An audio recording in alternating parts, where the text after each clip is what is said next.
Sore hari ini saya bersama-sama dengan para menteri dan gubernur Kaltim, karena memang sudah banyak sekali ini hutan-hutan yang dirambah oleh masyarakat dan sebagian sudah harus diperbaiki dan direhabilitasi. Ini adalah titik yang paling tengah kalau kita ambil dari barat, timur, utara, selatan, tengahnya di sini.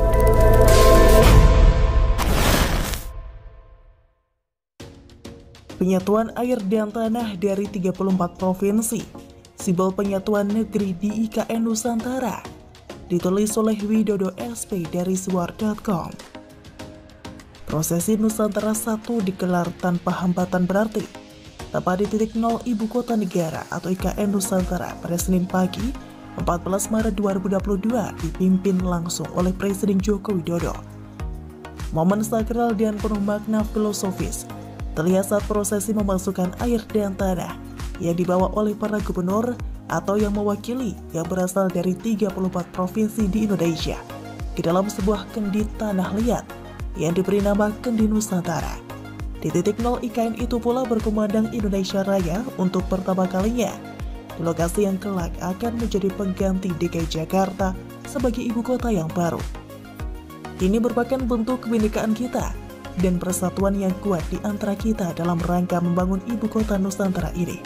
Pada hari ini kita hadir bersama-sama di sini dalam rangka sebuah cita-cita besar dan pekerjaan besar yang akan kita segera mulai, yaitu pembangunan ibu kota Nusantara, kata Presiden Jokowi dalam sambutannya terkait prosesi penyatuan air dan tanah di IKN Nusantara. Buat saya ide penyatuan air dan tanah itu sangat keren, selain penuh makna dan menjadi simbol semangat persatuan dan kesatuan bangsa yang memang harus mengawali pembangunan IKN Nusantara di daerah yang telah ditentukan. Beragam asal air dan tanah yang dibawa oleh para gubernur juga menarik karena syarat makna jika melihat alasan atau asal lokasi pengambilan air dan tanah itu. Salah satunya Ganjar Pranowo yang mewakili Jawa Tengah dengan membawa air dan tanah dari lokasi yang disebut sebagai pusat bumi atau pusat dunia yang terletak di Jawa Tengah. Saya pernah dengar cerita mengenai lokasi yang dimaksud yang terletak di daerah pegunungan. Katanya diyakini daerah tersebut punya daya magis dan secara spiritual sangat kuat.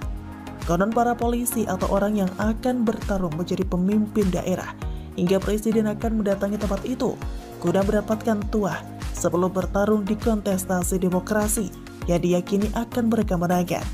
Entah benar atau tidak cerita tersebut, karena saya sendiri tidak pernah melihat langsung atau menghadiri prosesi dan daerah itu. Tetapi saya percaya ada tempat semacam itu yang diyakini bertuah dan dapat membantu melancarkan niat atau impian untuk menjadi pemimpin di negeri ini. Kembali ke penyatuan air dan tanah, sebagai pemimpin yang lahir di tanah Jawa, Presiden Jokowi paham betul akan makna simbolis dari momen-momen tertentu, terutama yang dianggap sebagai momen yang sakral. Silakan jika ada yang hendak menyebut klinik atau mungkin ada istilah lain yang lebih pas.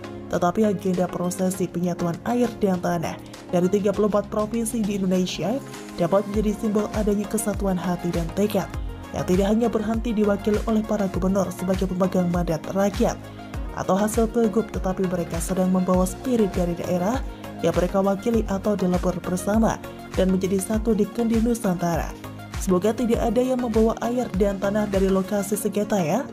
Nah, memikirkan soal prosesi Nusantara 1 yang keren banget itu, bagi saya prosesi itu rasanya akan lebih bermakna kuat jika disertai dengan peringatan bagi mereka yang kelak atau mungkin akan mengkhianati semangat persatuan dan kesatuan yang telah dimulai, maka akan menuai akibatnya hingga menemui ajalnya. Kata mereka yang saya maksud tidak hanya gubernur yang hadir maupun yang mewakili, tetapi semua orang yang secara sah tercatat dan diakui menurut hukum sebagai warga negara Indonesia atau WNI.